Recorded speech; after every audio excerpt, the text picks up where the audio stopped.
Good morning बच्चों हम लोग स्पर्श भाग बी के पाठ 2 दुख अधिकार नामक पाठ का अध्ययन कर रहे थे बच्चों, जिसके अंतर्गत हम लोगों ने जाना कि यशपाल जी का जीवन परिचय जाना और यशपाल जी की कहानी यानी कि दुख अधिकार में उन्होंने क्या बताने की चेष्टा किया है, क्या वो हमें समझाना चाहते हैं, इसके बारे में पढ़ा बच्चों। जिसके अंतर्गत हम लोगों ने यहाँ तक जाना कि एक बूढ़ी औरत है जो फुटपाथ पर कुछ खरबूजे लेकर के बैठी है बेचने के लिए, लेकिन उस खरबूजे को वो बैठी तो बेचने के लिए कि इसके बावजूद वो वहाँ पे वो रोए जा रही है। हम लोग यहाँ तक पढ़े हैं बच्चों। अब आइए आगे बढ़ते हैं। एक आदमी ने घृणा से एक तरफ थूकते हुए कहा, क्या जमाना है। यानी कि हम लोगों ने यहाँ तक पढ़ा था बच्चों कि जब वो बूढ़ी औरत जो है फुटपाथ पर खरबूजे लेकर के बैठी थी, कुछ खरबूजे उसने डलिया में रखे थे और कुछ खरबूजे वो नीचे रख करके वो बेचने के लिए बैठी थी और बैठी थी बेचने के लिए, लेकिन वो अपने दुख को अपने कष्ट को छिपा नहीं पाई और अपने घुटने पर अपने सर को रख करके वो रोए जा रही है। उसे देख करके लोगों के मन में उसके प्रति सहानुभूति नहीं हुई, लोगों के मन में उसके प्रति दया के भाव नहीं उत्पन्न हुए। इसके बजाय वो लोगों को उस औरत को घृणा भरी नजरों से देख रहे हैं, उसको तिरस्कृत भरी नजरों से देख रहे हैं, उसका उपहास उड़ा रहे हैं। और जब लेखक ने ये देखा तो लेखक के मन में उस बूढ़ी औरत के कष्ट को, उसके दुख को जानने की चेष्टा हुई, लेकिन लेखक भी ऐसा नहीं कर पाते। क्यों नहीं कर पाते? क्योंकि उन्होंने कह रहे हैं कि लेखक वो पोशाक यानी कि जो वस्त्र मैंने धारण कर लिए थे, जो अच्छे पोशाक मैंने पहन लिए थे, वह पोशाक की सबसे बड़ी अड़चन यानी कि व्यवधान यानी कि रुकावट बन करके मेरे सामने खड़ी हो गई, और जिसकी वजह से मैं उस बूढ़ी औरत के कष्ट को, उसके दुख को, उसको परेशानी को जान नहीं सका। हम लोग यहाँ तक पढ़ चुके थे। अब आइए आगे देखते हैं। एक आदमी ने घृणा से एक तरफ थूकते हुए कहा, क्या जमाना है। जवान लड़के को मेरी पूरा दिन नहीं बीता और ये बेहया दुकान लगा करके बैठी है। यानी कि तभी वहां पे एक आदमी जो थे वह जो बहुत ही घृणा भरी नजरों से यानी कि उसको हे की दृष्टि से देखते हुए कहा कि क्या जमाना है, यानी कि कैसा समय आ गया है कि जवान लड़के को यानी कि उस बूढ़ी औरत के जवान लड़के को मरे पूरा दिन भी नहीं बीता और यह बेहया यानी कि बेहया मतलब यह निर्लज्ज और जो है दुकान लगा करके बैठ गई। अब यहाँ पे देखिए किस तरह का समाज है। वह बूढ़ी औरत जिसके बेटे को मरे हुए पूरा दिन भी नहीं बीता, वह औरत कैसे अपने कलेजे पर पत्थर रख करके, कैसे अपने सीने पर पत्थर रख करके, कैसे अपने मन को इतना मजबूत करके वह खरबूजे बेचने आई। क्यों आई, यह पूछने की बजाय, यह जानने के बजाय वह उस औरत के लिए गलत सोच रहे हैं, उसके प्रति घृणा के भाव रख रहे हैं। ये कैसा हमारा समाज है। और उसे तरह तरह की बातें लोग कर रहे हैं। दूसरे साहब अपनी दाढ़ी खुजाते हुए कह रहे हैं। यहाँ पे देखिए किसी को कोई फर्क नहीं पड़ रहा कि कोई रो रहा है, कोई दुख में है, ये किसी व्यक्ति को फर्क नहीं पड़ा। यहाँ पे लोगों की इंसानियत मर गई है। लोगों के प्रति कि जो अंदर मनुष्यता के भाव होते हैं, जो मानवता के भाव होते हैं, वो मर चुकी है। और इस तरह से बहुत ही लापरवाही से वो कह रहे हैं, अपनी दाढ़ी खुजाते हुए एक दूसरे व्यक्ति कह रहे हैं कि अरे जैसी नीयत होती है अल्लाह भी वैसी ही बरकत करता है। यानी कि इनकी जैसी नीयत होती है अल्लाह वैसी बरकत ही करता है। यानी कि वो इसीलिए वो इस तरह के हैं, इतने मतलब इनकी वहाँ कोई बरकत नहीं होती, कोई इनकी वृद्धि नहीं होती है, वैसे के वैसे रहते हैं क्योंकि इनकी नीयत अच्छी नहीं होती है। ये कमीने लोग रोटी के टुकड़े पर जान देते हैं। कमीने यानी कि मतलब होता है नीच। ये नीच लोग सिर्फ रोटी के टुकड़े पर जान देते हैं। अब यहाँ पे देखिए उस बूढ़ी औरत के बारे में जानने के बजाय ये लोग तरह तरह उसके प्रति विचार अपना व्यक्त कर रहे हैं, उसके बारे में गलत सोच रहे हैं। क्या वजह क्यों आई है ये जानने के बजाय वो लोग उसके ऊपर तरह तरह के लांछन लगा रहे हैं। इसके लिए बेटा बेटी, खसम लुगाई, धर्म ईमान सब रोटी का टुकड़ा है। वो कह रहे हैं कि इस औरत के लिए यानी कि उस बूढ़ी औरत को इंगित करते हुए कहते हैं, उस बूढ़ी औरत की तरफ इशारा करते हुए कहते हैं कि इनके लिए सिर्फ इनके बेटा बेटी, खसम लुगाई यानी कि पति पत्नी, धर्म ईमान सब रोटी का टुकड़ा। यानी कि इनके लिए कोई धर्म नहीं है, कोई इनकी ईमान नहीं है, कोई बेटा बेटी सिर्फ जो है कुछ इनके लिए मायने नहीं रखता। सिर्फ इनके लिए अगर मायने कुछ रखता है तो वह रोटी का टुकड़ा। और ये उसी के लिए जीते हैं और उसी के लिए ही मरते हैं। परचून की दुकान पर बैठे लाला जी ने कहा, परचून की दुकान है बच्चों जहाँ पे जानवर की सामानें मिलती हैं उसको बोलते हैं, आटे दाल चावल जहाँ मिलते हैं उसको बोलते हैं परचून। तो परचून की दुकान पर जो लाला जी बैठे थे उन्होंने कहा, अरे भाई उसके लिए मरे जी का कोई मतलब ना हो। वो बोल रहे हैं कि अरे भाई ठीक है, उसके लिए मरे जी का कोई मतलब नहीं है। अगर उसके घर में कोई मर गया फिर भी आकर के बैठ करके सौदा बेच रही है, फिर भी आकर के वो खरबूजे बेच रही है, उसके लिए कोई मतलब ना हो। पर दूसरे के धर्म ईमान का ख्याल रखना चाहिए, पर दूसरे के धर्म का, दूसरे के ईमान का उसको ख्याल रखना चाहिए और उसे यहाँ पे आकर के नहीं बेचना चाहिए। जवान बेटे के मरने पर 13 दिन का सूतक होता है। वो बोल रहे हैं कि उसके घर में जवान बेटे की मृत्यु हुई थी और उसके घर में 13 दिन का सूतक लगा है, इसके बावजूद वो बेच रही है। सूतक क्या होता है बच्चों? सूतक यानी कि जब किसी के घर में किसी की मृत्यु हो जाती है, 13 दिन का जो समय होता है वो अपवित्र माना जाता है, इसलिए उस अवधि को हम कहते हैं सूतक। तो बोले कि जवान बेटे के मरे 13 दिन का सूतक लगा है इसके वहां और यह बाजार में सौदा बेचने चले, यानी कि इसके घर में सूतक लगा, इसको मालूम है कि इसका बेटे की मृत्यु हो गई है और सूतक लगा है, इसके बावजूद जो है वह बाजार में सौदा बेचने आ गई है।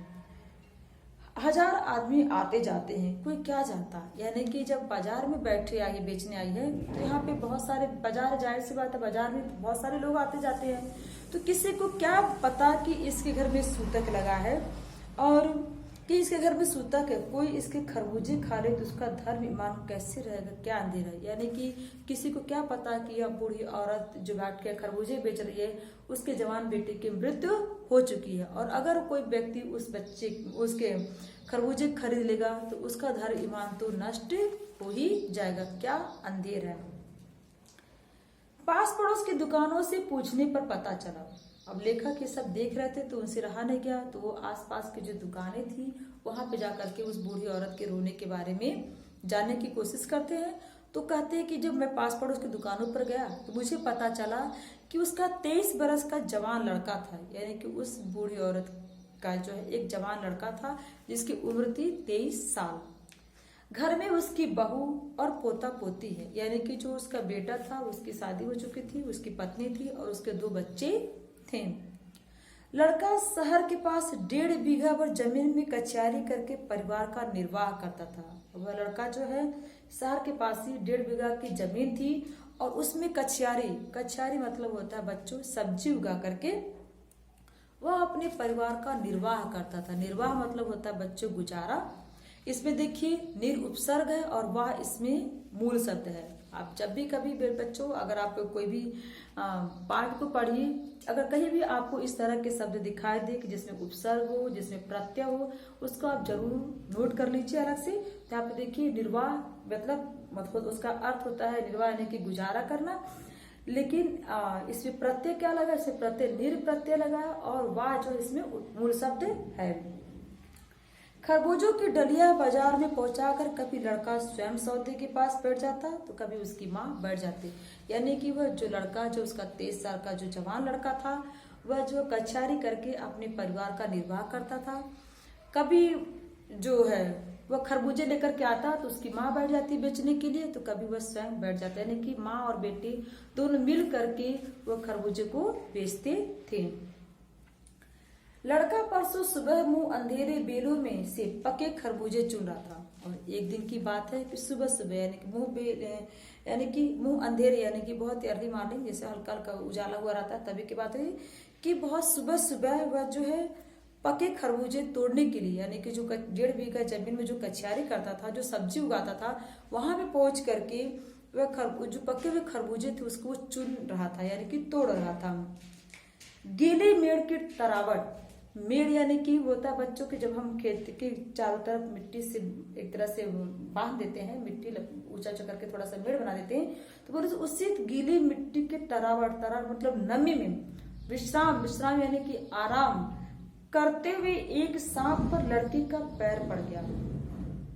सांप ने लड़की को डस लिया, यानी कि जब सुबह सुबह वो लड़का खरबूजे तोड़ने गया तो वहां पे वो जो मेड़ बंधा था उस मेड़ में की गीली मिट्टी में एक सांप विश्राम कर रहा था, यानी कि एक सांप था वहां पे बैठा। तभी जब लड़का तोड़ते तोड़ते उस गीली मिट्टी में सांप के ऊपर उसका पैर पड़ गया, और जब सांप के ऊपर उसका पैर पड़ा तो सांप ने तुरंत उस लड़के को डस लिया। लड़के की बुढ़िया माँ बावली होकर ओझा को बुला ली, और जब लड़के की माँ को पता चला कि उसके बेटे को सांप ने डस लिया तो वह बावली हो गई। बावली यानी कि वह पागल हो गई, और दौड़ करके वह जल्दी जा करके उसने ओझा को बुलाया। ओझा कहते बच्चों तन झाड़ फूक करते, उनको बोलते ओझा। यानी कि पहले ऐसा होता था कि लोग डॉक्टर तो थे नहीं उतने, लोग वो झाड़ फूक पे ज्यादा विश्वास करते थे। यानी कुछ समय के अंधविश्वास था कि झाड़ फूक से हमारे बच्चे ठीक हो जाएगा। तो बुढ़िया दौड़ करके ओझा को बुला ले कि अब मेरे बेटे को जो ओझा झाड़ देंगे तो उसके सांप जो विष जो है वो उतर जाएगा। बुला ले, झाड़ना फूकना हुआ, यानी कि ओझा आए, उसकी झाड़ फूक हुई, यानी कि उसको मंत्र से उसको झाड़ना फूकना शुरू कर दिया। नागदेव की पूजा भी की गई, यानी कि नागदेव की पूजा की कि किसी तरह से उसका बेटा बच जाए। पूजा के लिए दान दक्षिणा चाहिए। अब पूजा हो रहा, जाहिर सी बात है, जो घर में किसी भी तरह का पूजा होता है तो दान दक्षिणा तो चाहिए ही, यानी कि पूजा में कुछ सामग्री चाहिए, कुछ दान देने के लिए चाहिए, इस सब की भी जरूरत पड़ती है। घर में जो कुछ आटा और अनाज था दान दक्षिणा में उठ गया। अब वो इतनी गरीब थी कि जो झाड़ फूक था, जो दान दक्षिणा में, वो घर का सारा सामान उसका खत्म हो गया।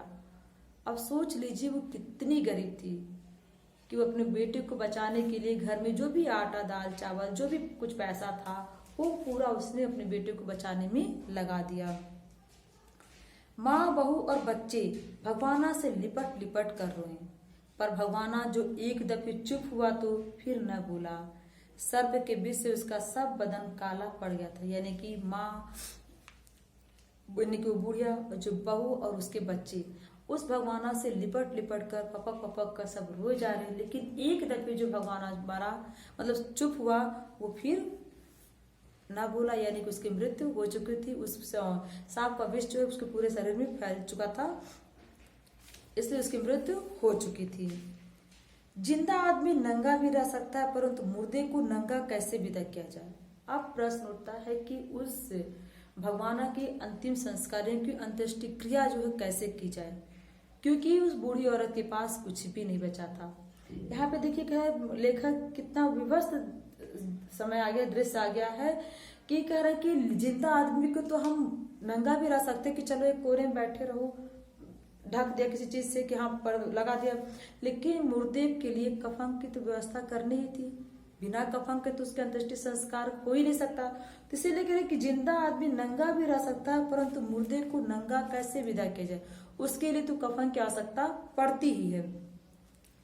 उसके लिए तो बजाज की दुकान से नया कपड़ा लाना ही होगा, चाहे उसके लिए माँ के हाथों की छन्नी ककना ही क्यों नहीं बिक जाए। यानी कि उस भगवाना के अंतिम संस्कार के लिए, उसके अंत्येष्टि के लिए उसे नया कपड़ा तो ला करके देना ही पड़ेगा, चाहे इसके लिए उसकी माँ ने जो हाथ में कंगना पहना था, जो चूड़ी पहनी थी उसने, उसको भी उसे अगर बेचना पड़ेगा तो वो बेचेगी और अपने पुत्र के जो अंतिम संस्कार के लिए वो कपड़े जरूर ले आएगी।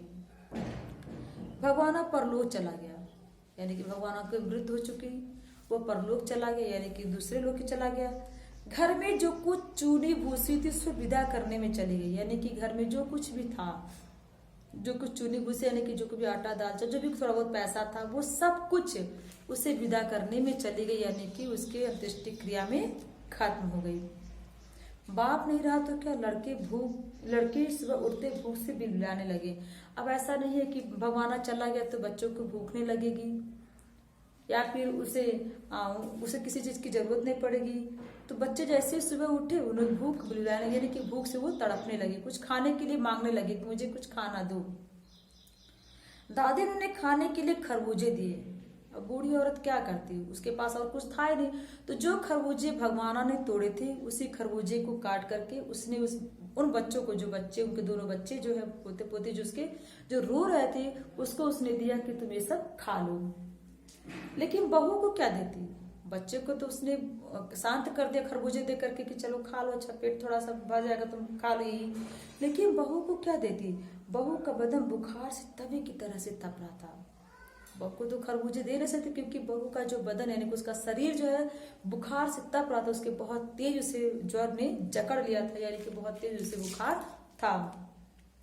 अब बेटे के बिना बुढ़िया को दुवन्नी चवन्नी भी कौन उधार देता। अब उसकी बहू को बुखार हुआ है, उसके लिए दवा कहाँ से लाए। उसके पास इतने पैसे तो थे नहीं कि वो दवा ला सके, और किसी से उधार मिलने की भी आस नहीं थी। क्यों नहीं थी? क्योंकि लोग जो है अब ये मान रहे थे कि ये बुढ़िया पैसा कैसे अदा करेगी। अगर हम इसको उधार देते हैं तो ये कैसे हमें वापस करेगी, क्योंकि इसके वहाँ कमाने वाला एकमात्र इसका पुत्र जो है उसकी तो मृत्यु हो चुकी है। तो कौन इसको अब इसका उधार, हमारा उधार चुकाएगा। और इस भय से लोग उससे उधार नहीं दे रहे थे।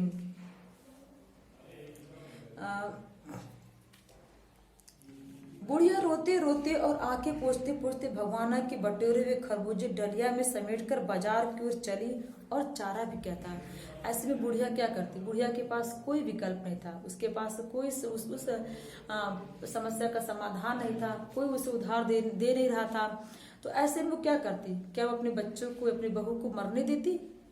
तो अब इस बात को देख करके, इस मजबूरी को देख करके बुढ़िया जो है रोते रोते अपनी आंखों के आंसू पोंछते पोंछते, जो भगवाना ने, जो उसके बेटे ने खरबूजे इकट्ठा किए थे सुबह सुबह, उसी खरबूजे को ले करके वह समेट करके बाजार की ओर चल पड़ी। उसके सामने वो कोई विकल्प ही नहीं था, सिर्फ वो ये क्या था रास्ता कि वो इन खरबूजों को बाजार में बेचे, और उससे जो मतलब कमाए, वो जो उससे पैसा मिले, वो उसके लिए, उससे अपने बहू के लिए वो दवा लेकर के आए। इस उम्मीद से वो खरबूजों को लेकर के बाजार के लिए चल पड़ी। बुढ़िया खरबूजे बेचने का साहस करके आई थी। बहुत हिम्मत की थी बुढ़िया, बहुत ही साहस से आई थी, हिम्मत करके कि वो खरबूजे को बेचने के लिए। परंतु सिर पर चादर लपेटे, सिर को घुटनों पर टिकाए फफक फफक कर रो रही थी। यानी कि बहुत अपने कलेजे को मजबूत करके, अपने सीने पर पत्थर रख करके। पता है, जिस माँ के बेटे की मृत्यु उसी दिन हो जाए, वह माँ कितनी अपने कलेजे पर पत्थर रख के, कितनी विवश होकर के, कितनी मजबूरी वश होकर के वो आए थे, कितना हिम्मत करके वो आए थी खरबूजे को बेचने के लिए। आए तो थी बेचने के लिए, लेकिन जैसे ही वह फुटपाथ पर खरबूजे लेके बैठती है, अपने बेटे को याद करते हुए पपक पपक कर वो रोई जा रही है।